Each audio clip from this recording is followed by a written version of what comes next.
So my buddy Matt is on his way up today. I talked to him about the channel and how I'm moving into the next phase.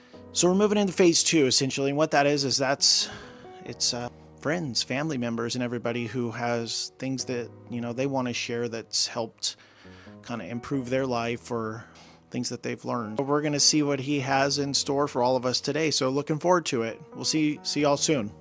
All right. Matt's here. So Matt, what do you got for us today? Let's hear it, buddy. Hello, my name is Matt Morrow. I'm one of Josh's friends. First met him at church here in California. Gonna talk today about reconciliation for this time of year. I think it's super important, especially during the holiday season, and so many different families are kind of having these relationships that are estranged, hostile at best. A little bit about myself. I'm a retired deputy.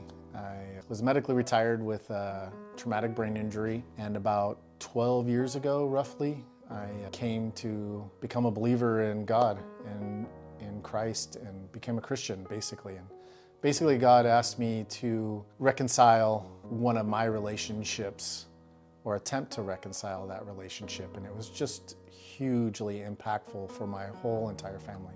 And maybe Josh will link that testimony video in the description below or something if he's able to. But two things I want to talk to today. One is just kind of this idea of like enemies to ambassadors, like just kind of what a reconciliation looks like in the Bible. And then secondly, is this season of giving, like what type of reconciliation in my own life I'm looking at right now. And then I guess thirdly, just to kind of put you onto a path of taking that first step towards reconciling. So reconciling is just basically two parties coming together in agreement, like going from hostile to just being at peace.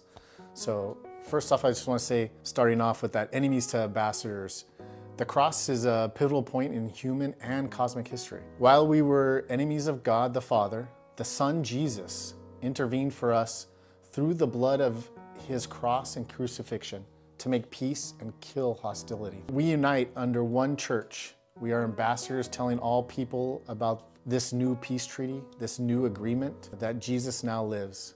He was raised from the dead, and we are saved from our sin, struggle, and not being perfect and missing the mark for our lives. So now we are to come back into friendship with God, the Father, and accepting what his Son did. You will receive life from death because justice demanded we pay for our sin. This new ministry that now stands before us is to make peace and show others by our example. So I go into the second part here, just a little bit about what's going on in my family and the dynamics and where hostility is at in this season of giving. During this time of year, one of the hardest things I hear and experience is this hostility among other family members.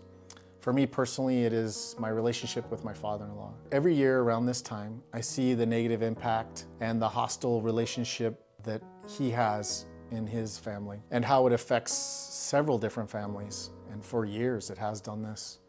I don't want to go into too many details, but this person has caused me a lot of stress in my life. But God's Spirit has pushed me always to a path of reconciliation. Today, I look to Romans 5, verses 11, where it talks about being able to rejoice and move past a God that was about to pour wrath upon us. And I look at it and I become amazed by his like upside down kingdom. Like, how do you look with just such joy and respect and honor and awe of a God that was about to pour wrath on us? But we are able to do this because of just what Jesus did for us. So I'm just amazed that he would use me to reach others. I now look forward to the opportunity to speak with my father-in-law and tell him that I'm sorry for the part that I played in our relationship, and that I pray continuously for peace and unity. Yes, I'm already starting to feel anxious about it, but I know that that's not from God and that's a lie. So in closing, I just want to say, God willing, I hope that he puts a pebble in your shoe, or that this video is able to do that and you're able to make a step towards reconciliation with someone who desperately needs it in your guys' life. Thank you. Once again, I'm Matt, one of Josh's friends. And thanks, Josh, for having me on here. I appreciate it. Thank you. Okay. Wow. Thank you, Matt, You're welcome, Josh. for that. That was deep. It's convicting for me, honestly, watching you give that testimony and that lesson. May all of us, hopefully this season, be able to utilize what you've heard today and find that peace and reconciliation in whatever areas of your life that you might be struggling in, and if not, be that ambassador of change and reconciliation. So once again, Matt, thank you so much for just being such a good friend. May the peace of God just wash over you this season. And thank you for being here today. And we'll see you on the next episode. Goodbye.